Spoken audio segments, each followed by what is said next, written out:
महंगा बाटी विशेषकर कुसपुर गाँ परिचित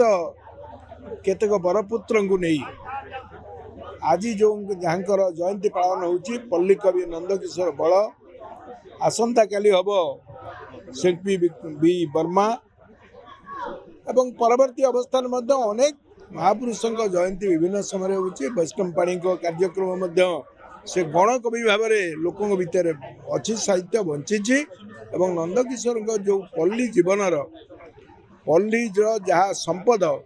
जो भाव में निचक भाव में वर्णना कर वर्तमान समय वर्तमान समय बेसी आवश्यकता पड़ुची आम प्रदूषण गोटे मुख्य समस्या है वृक्ष को केवल रोपण करवानी वृक्षर को बोलबार संरक्षण हम एवं पल्ली जीवन आहरी मधुमय हम विशेषकर विरूपा नई जी पोती पड़ी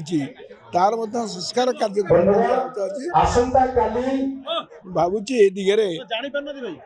दिगरे समस्त अवगत अच्छा कार्यक्रम नेले नंदकिशोर गण प्रति से ही हम सम्मान और से श्रेष्ठ श्रद्धांजलि।